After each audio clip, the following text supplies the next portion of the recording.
Apresento para vocês nessa tela a Fundação Itaú Social. Eu sou gerente da Fundação. Na Fundação, a gente assumiu essa missão de contribuir com as políticas públicas educacionais. Nós entendemos que o tamanho do desafio educacional que nós temos no Brasil, ele só poderá, de fato, ser enfrentado se a gente assumir de verdade a educação como responsabilidade de toda a sociedade. E de que forma que nós poderíamos dar essa contribuição? Então, nós vamos olhar, e é o que a gente faz, nós estamos olhando para metodologias inovadoras, para trabalhos que possam se tornar uma política educacional que a gente coloca à disposição, a serviço de qualquer, independente de partidos, de qualquer prefeitura, de estados e, inclusive, do governo federal. Um exemplo disso foi a Olimpíada de Língua Portuguesa, que eu espero que os municípios de vocês tenham participado, as escolas públicas. Essa Olimpíada, ela é um projeto desenvolvido pela Fundação Itaú Social, o Prêmio Escrevendo o Futuro, que depois de testado, aplicado, aprimorado, a gente fez a parceria com o Ministério da Educação, que assumiu a proposta. Eu trouxe alguns materiais, então, só para mostrar, para acenar. Nesse material aqui, vocês encontram o detalhamento dessas ações desenvolvidas pela Fundação e as nossas principais áreas de atuação. No tema específico de gestão educacional, nós partimos de uma compreensão de que a gestão nos municípios, a gestão educacional nos municípios, ela é prioritária de ser pensada. É na cidade, é no município que tudo isso acontece, e disso decorre uma necessidade de formação muito bem cuidada dos gestores educacionais nos municípios. Nós temos aí os nossos mais de 5 mil, nossas mais de 5 mil cidades, e a nossa experiência tem mostrado que os municípios têm tido dificuldades nos seus quadros de gestão. Então, esses quadros precisam ser cuidados para que os gestores municipais de educação tenham condições de olhar para a política educacional de forma contextualizada, pensando nesse foco que o meu colega mineiro, meu estado também, por isso eu fico com muito orgulho ouvindo, né, tudo que ele está falando, o foco em resultados de aprendizagem. Então, o nosso ponto de partida é esse. A vida acontecendo na cidade, a importância de se pensar essa gestão municipal de um jeito contextualizado, com foco nos resultados educacionais. O tempo todo nós vamos olhar para a importância dessa análise de contexto, um contexto que não é só de dados educacionais, né? A gente pode fazer muito nos muros da escola, nos muros da secretaria, mas não será só cuidando das questões específicas da escola que nós vamos alcançar esse salto de qualidade educacional. O tempo todo nós vamos falar nessa formação de gestores que têm um olhar aprimorado, um olhar cuidadoso para o que acontece na vida da cidade. Políticas sociais, de um modo geral, as políticas públicas, elas têm que conversar com a política educacional.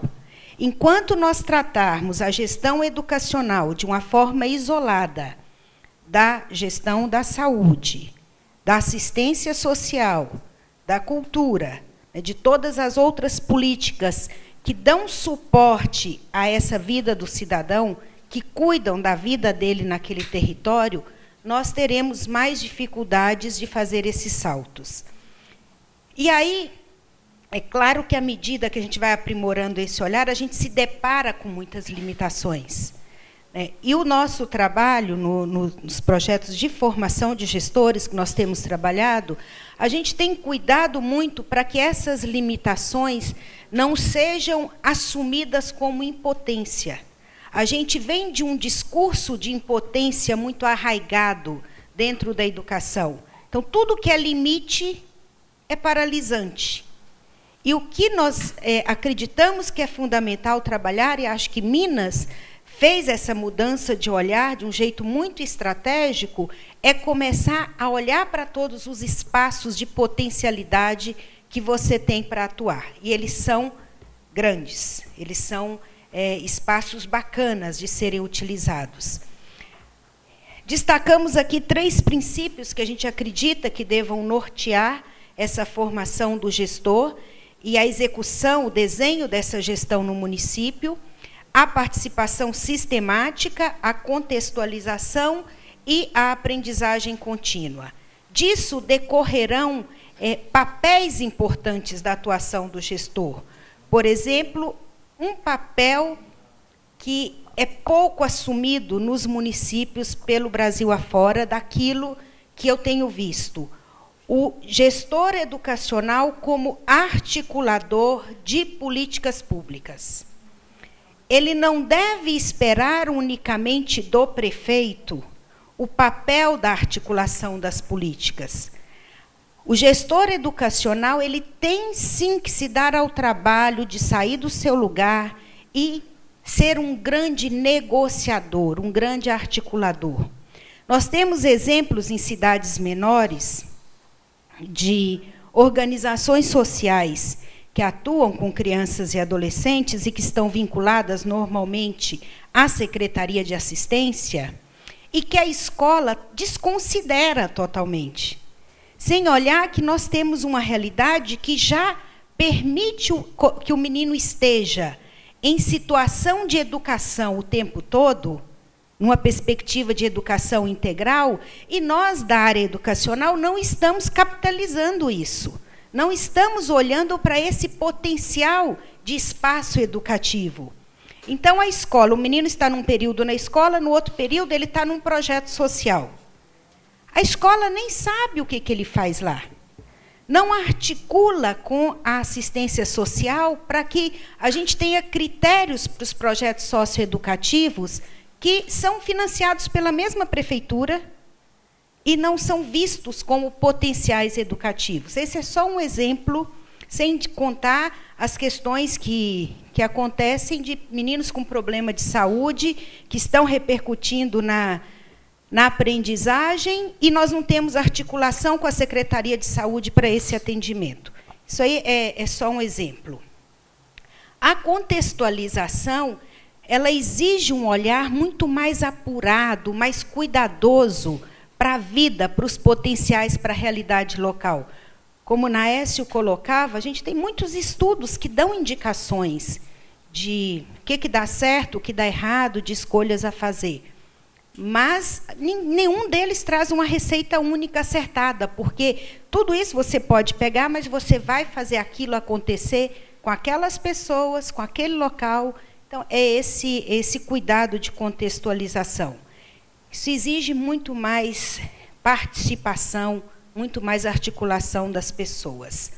E é claro que, com essa aprendizagem contínua de aperfeiçoamento, a gente tem que ter grupos que estão o tempo todo pensando, aprofundando e estudando essa gestão.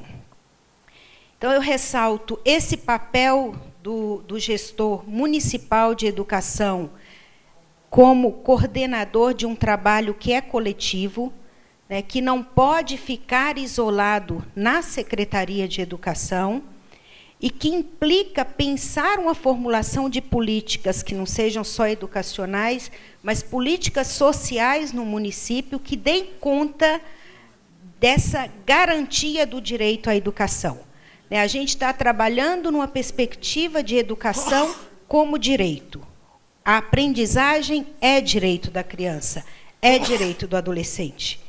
E aí, como os prefeitos, como gestores da cidade, tem que estar o tempo todo de olho no quanto nós estamos, com as nossas escolhas na gestão, lesando ou não esse direito das novas gerações. Claro que aqui nós temos muitos desafios, eu estou destacando 3, pensando nessa formação do gestor educacional. Um primeiro, que é desenvolver essas competências e habilidades de gestão. é muito comum, vocês sabem disso, que a escolha para o gestor da Secretaria de Educação, ela contempla pouco as capacidades de gestão. É difícil que a gente chegue à Secretaria de Educação já com essas habilidades desenvolvidas. Então, a gente tem que procurar, sim, instrumentos, ferramentas, cursos, o que for necessário para que a gente aprenda a planejar, estruturar planos, ferramentas mesmo básicas de gestão. Nos municípios maiores, às vezes é mais fácil você ter quadros com essas competências, mesmo nas secretarias. Nos municípios menores, isso é mais difícil. Então, é um desafio que a gente tem. Às vezes, nós temos na secretaria muitos bons técnicos na área pedagógica, mas com pouquíssimo, nenhum conhecimento em gestão para um acompanhamento mais estruturado, sistematizado dos planejamentos. Eu acho que esse é um grande desafio a ser enfrentado. E o segundo vem dessa formação de sermos mais críticos, mais criteriosos, mais cuidadosos com o olhar da realidade e em que realidade isso acontece. A nossa capacidade de fazer diagnósticos, de ler bem a realidade, ela tem que estar muito aprimorada pensando nessa gestão. E, por último, eu destaco, que está muito aliado ao primeiro desafio, a capacidade de fazer bons planos educacionais que não seja um projeto a mais no município, mas que dê conta da articulação entre tantas ações, projetos e demandas que já existem na cidade. Às vezes, a Secretaria de Educação, nas cidades, ela está virando uma colcha de retalho de projetos. E aí a gente não consegue dar norte, dar rumo, dar foco naquilo que a gente quer desenvolver. A habilidade, a capacidade de montar um bom plano educacional que congregue tudo que está sendo demandado nas secretarias e tudo aquilo que já existe e ações escolares, eu acho que é um desafio grande na formação. Que contribuições que a gente está trazendo para vocês nessa área? Em junho, nós, da Fundação Itaú Social, vamos lançar esse portal. Hoje existe uma equipe de economistas. Vocês vão ser comunicados, vocês vão receber essas informações. Eu estou só adiantando para vocês, porque isso aqui tem tudo a ver com o que o Naécio falou. O Naécio é consultor lá com a gente, ele é um dos economistas consultores da Fundação Itaú Social, e nós estamos desenvolvendo esse portal no intuito de oferecer aos gestores educacionais ferramentas para a tomada de decisão quando vocês tiverem que fazer opções de que ação, que tipo de ação. É claro que a gente sabe que os recursos são escassos, a gente gostaria de fazer tudo aquilo que pode ser bacana. Mas, na hora de ter que optar, por exemplo, o que é mais adequado? Onde que eu vou ter um melhor resultado de aprendizagem? Eu aumento as horas de aula das crianças em toda a rede, ou eu aumento o número de salas, diminuindo o número de alunos por sala? Entre uma coisa e outra, qual será a melhor decisão? Tem muita gente que já estudou isso. O que nós estamos fazendo? Nós estamos compilando todos os estudos que existem de fatores associados ao sucesso escolar.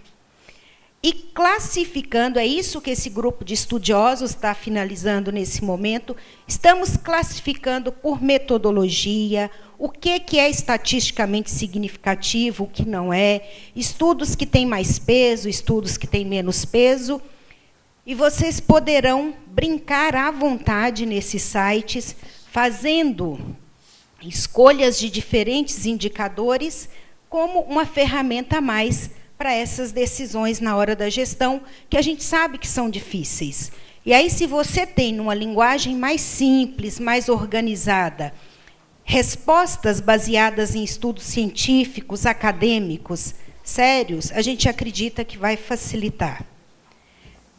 Uma outra forma que a gente tem procurado contribuir é assessorando especificamente municípios. Nós fizemos isso até 2008. Esse ano nós não estamos oferecendo essa assessoria, porque a gente está reestruturando o programa, mas eu creio até que alguns municípios que estão aqui já receberam em outras gestões essa assessoria ao longo de 2 anos, que é ensinar o gestor e a equipe a montar um plano de ação educativa.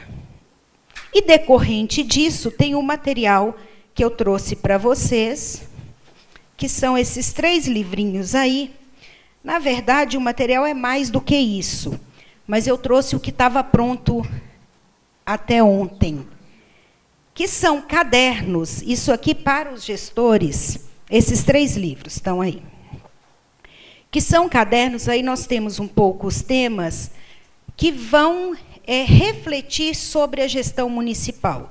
Desde estudos temáticos que vocês podem desenvolver com as equipes nas secretarias, né, até o esclarecimento de conceitos, conteúdos, termos, e um passo a passo, que isso o caderno 2 faz, de como é que eu planejo, como é que eu monto um plano educacional. Nós criamos um município fictício, que é o Abapuru, e esse município fictício vai, passo a passo, elaborando o seu plano, criando a sua ferramenta, fazendo o diagnóstico, criando fóruns de discussão, e vocês podem seguir o Abapuru, que eu acho que é um bom exercício aí para os gestores pensarem um pouquinho sobre como realizar isto. E, por fim, é por isso que o computador veio para cá. Vocês receberam aí uma ferramenta que é um aplicativo que vocês podem instalar no computador de vocês, no computador de todo mundo, que foi um trabalho que eu achei muito bacana, que é uma ferramenta para ajudar nessa leitura dos dados da cidade, pensando num diagnóstico educacional. A gente acredita que dados oficiais, objetivos, eles são muito importantes para a gente entender o que está acontecendo na cidade. E você pode aliar isso a dados empíricos, a partir de fóruns de discussão, de debate na cidade, colocando a educação em pauta. E eu vou mostrar para vocês aqui um pouquinho como é que a gente pode trabalhar com esses dados. É só uma demonstração bem rápida, tá, gente? Bom, aplicando esse CD que vocês colocaram, ele vai instalar um programinha. Esse programa, cada vez que vocês conectarem, que estiverem ligados à internet, automaticamente ele vai puxar de um banco de dados as atualizações das informações. Então, cada vez que tiver um novo censo, cada vez que o Unicef tiver um novo índice do desenvolvimento infantil, cada vez que o Ministério da Educação tiver os novos dados do IDEB, automaticamente, vocês não precisam sair buscando em tudo quanto é site, onde que eu acho esses dados. Não, isso automaticamente aparece. Bom, eu tenho 2 opções aqui. Ou eu vou pegar o primeiro município do primeiro estado em ordem alfabética, que eu digo para vocês que é Acrelândia, no Acre, ou a gente pode escolher algum município de vocês. Oi? Pode ser? Então, vamos pegar Itapetininga, em São Paulo? Vamos conhecer um pouquinho mais o que está por lá? Vocês vão me dizer se esses dados aqui são verdadeiros ou não, tá? Bom, Itapetininga, é lá mesmo que fica? Olha aqui. Aqui já está uma dimensão. Nós dividimos esse site, nós temos as dimensões dos indicadores. Essas dimensões podem ser condições de vida, cultura, educação, finanças, infraestrutura, população e saúde. De cada dimensão, nós vamos manter aqui em condição de vida, alguns indicadores. Por exemplo, relacionado a condições de vida, a gente pode descobrir dados do IDH, o Índice de Desenvolvimento Infantil, o índice Firjan de desenvolvimento municipal, população em estado de indigência, população em estado de pobreza, renda per capita. Isso é um exemplo, tá? Em dados educacionais, por exemplo, a gente vai ter todos os dados, e isso em linha de tempo para os dados que a gente tem a mais, tá? Distorção, idade série, os estabelecimentos de educação existentes na cidade, funções docentes, os dados do IDEB, matrículas, Prova Brasil, língua portuguesa, matemática, taxa de analfabetismo, enfim. O que vocês... Nós temos aqui mais de 600, quase 650 indicadores para cada município e todos os municípios brasileiros. Vamos para os dados de educação? Ou ficamos lá nos dados gerais do município? Então, vamos aqui para o IDEB? Ok. Se a gente olhar o IDEB aqui em Itapetininga, eu posso olhar da rede estadual, da rede municipal. Vamos pegar dos anos iniciais da rede municipal em 2007? Ok. Se nós pegarmos, olha aqui, quando eu vou com o cursor, eu vejo já alguns dados de Itapetininga. Eu sei que é uma cidade de porte grande, né? A gente tem o pequeno porte 1, até 20 mil habitantes, pequeno porte 2, aqueles dados normais. Itapetininga é uma cidade grande. O IDEB, em 2007, da rede municipal, foi 4,8. Confere. Vamos ver os vizinhos de Itapetininga como é que estão? Basta eu mover o cursor. Olha aqui, mas Angatuba está com 5,2. Guareí está com 4,2. Tatuí tem 5. Tem Tatuí, está por aqui, não está? Tatuí está com IDEB 5. São Miguel Arcanjo é 4,9. Enfim, eu conheço aqui, é só de colocar o mouse eu vou vendo como é que estão os outros. Mas eu posso querer, tenho várias funções que eu posso fazer. Por exemplo, eu quero comparar esses municípios pelo IDEB. Eu estou clicando, ele está trabalhando ali. O que ele vai fazer? Ele vai pintar todo o estado de São Paulo comparativamente. A cor mais escura, o laranja mais escuro, são todas aquelas cidades que estão com o IDEB igualzinho de Itapetininga. Igualzinho. O laranja um pouquinho mais claro são IDEBs maiores do que o Itapetininga. E depois tem alguns sem informação e os outros mais claros são os menores. Eu posso ter, a partir daqui, parâmetros comparativos. Claro que eu tenho sempre aqui a referência de como é que está o Brasil também. Mas vamos pensar o seguinte. Eu vou fazer um relatório de Itapetininga, município selecionado. Eu vou escolher todas as dimensões desse indicador.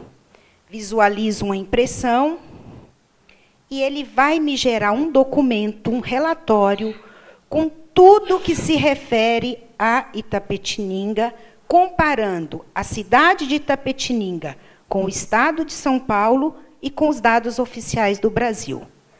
Tá? Então, aqui eu estou todos os dados de desenvolvimento infantil, desenvolvimento humano e por aí vai. Com esse único relatório, eu tenho uma radiografia de Itapetininga. Mas eu posso, numa reunião, querer fazer gráficos. Eu quero discutir isso com pais, eu quero discutir com os outros secretários, eu quero mostrar os dados da cidade. Então, aqui a gente tem uma ferramenta que vai gerar gráficos. Por exemplo, se a gente olhar Itapetininga em desenvolvimento, o índice de desenvolvimento humano, Itapetininga, em 91, era 0,7. 7,39. O estado de São Paulo era 0,77, pouquinho acima. mas os dois estavam acima da média brasileira. Isso se manteve, mas o Brasil cresceu um pouco mais e Itapetininga cresceu um pouco menos, porque o Estado subiu o seu IDEB. Seu IDH, desculpa. Mas, se eu for em taxas de rendimento, eu vou poder olhar com gráficos as taxas de aprovação do ensino fundamental, as taxas de reprovação, taxas de abandono. Do ensino médio, como é que estão as taxas de aprovação de Itapetininga, reprovação do ensino médio, aí do Estado, mas que está presente na cidade, as escolas estaduais da cidade. Enfim, eu tenho como olhar aqui, vamos ver os estabelecimentos em gráfico, se confere. Nesses dados que a gente tem em 2005, que é do censo escolar, nós estamos falando de 41 creches, de 4 escolas de educação especial, de 4 escolas de educação profissional, 12 turmas de EJA, 21 de ensino médio, 21 escolas de ensino médio, 41, e aí vai por aí afora, chegando a um total de 214. Sim. E os docentes também, eu sei dividir como é que estão distribuídos os professores. Tem. Aí, isso aqui é só no gráfico. Quando a gente chega na tabela, a gente tem separadinho quantas são escolas estaduais, municipais e escolas particulares. A gente tem os dados das particulares também. Por que eu trouxe isso aqui para vocês? Porque, quando a gente está falando em gestão educacional no município, lembrem daqueles princípios que eu coloquei no início. A nossa crença é muito forte de que, para pensarmos na gestão educacional com foco em resultados de aprendizagem, nós não podemos olhar só para o próprio umbigo, pensando o que acontece na Secretaria de Educação e dentro das escolas. A política de educação, ela tem que conversar com esse contexto, com esse território onde a vida da criança acontece. E olhar esses dados oficiais, nos comparar com outros dados, fazer reuniões com as nossas equipes para discutir tudo isso, é fundamental. Acompanhar para poder juntar esses dados oficiais com dados empíricos de observação, em fóruns de educação, são fundamentais para se pensar essa política. Tá? Eu deixo com vocês esses materiais, porque acredito mesmo que eles podem contribuir aí nessa estruturação, e estou à disposição para perguntas. Obrigada, Itapetininga.